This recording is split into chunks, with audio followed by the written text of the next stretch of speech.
I never thought the woman I built my world around would one day look me in the eye and tell me she could replace me like I was a broken appliance. Her words didn't just sting, they rewired something inside me. We'd been married 7 years. It wasn't perfect, but it was ours.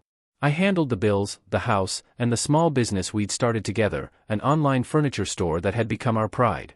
She, Olivia, managed marketing and customer service. We were partners, at least that's what I believed. But lately, things had changed.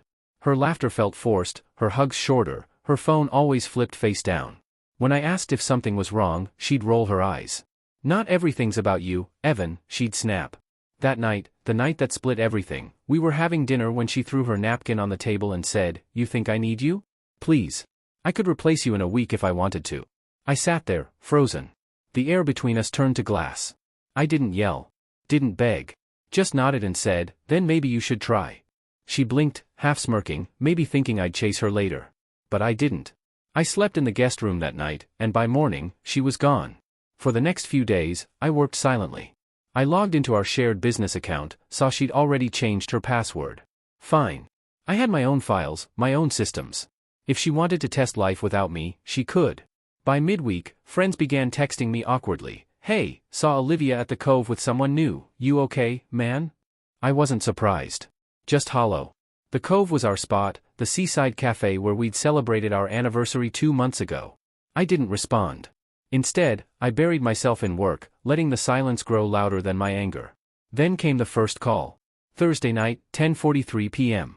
Her name flashed on my phone. I let it ring out. 10 minutes later, another call. This time a message followed. "Evan, please answer. I need to talk." I didn't. The next day, she showed up at my office. Her hair messy, eyes red, voice trembling. "Can we talk?" she asked. I leaned back, arms crossed. "About replacing me?" She looked away. I didn't mean it. I was just mad. "Who's the guy?" I asked quietly. Her eyes widened. "There's no. Olivia, please. You left your shared photo folder open. I saw the pictures. You didn't even bother deleting them from our cloud account." Her face drained of color. She tried to reach for my hand. I pulled back. "It was stupid," she whispered. "It meant nothing." I wanted to believe her, but the images told another story. Him smiling at her over the same coffee cups we used to share, his hand on her thigh, her wearing the necklace I'd bought for her birthday. That night, I didn't sleep.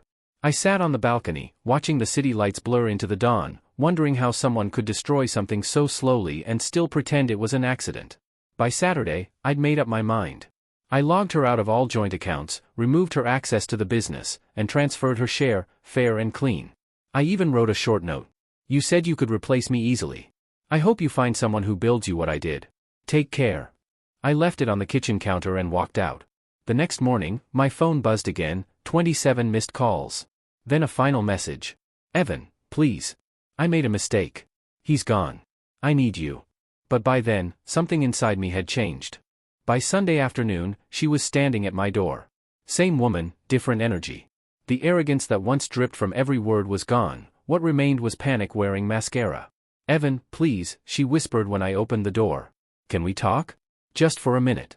I stepped aside without answering.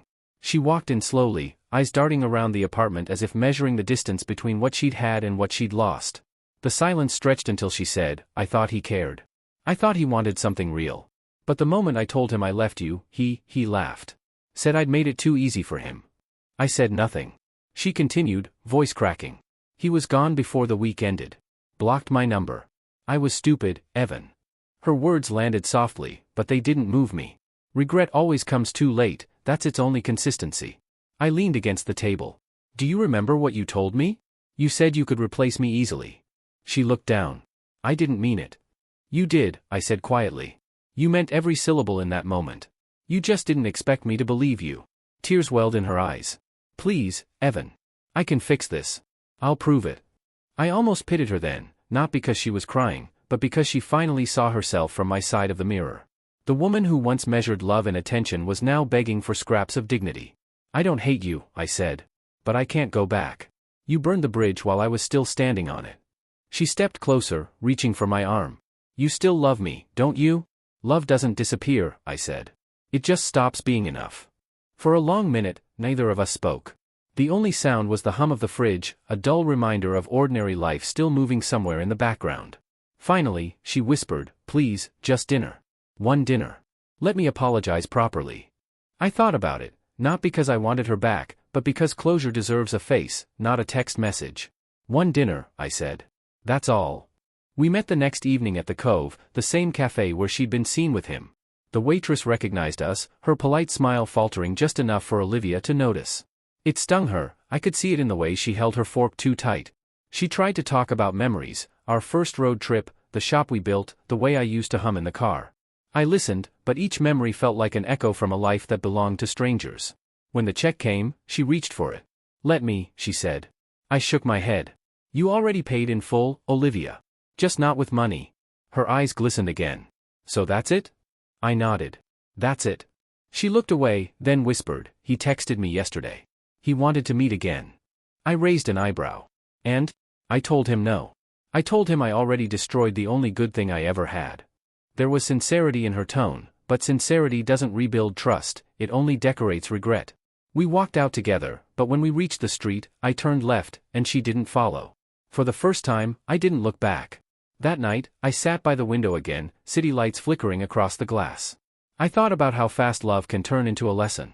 7 years condensed into one sentence she could never take back. A week ago, she bragged she could replace me easily. A week later, she begged for the version of me that no longer existed. And in that quiet, I realized the most peaceful revenge isn't making someone suffer. It's healing so completely that their absence feels like freedom.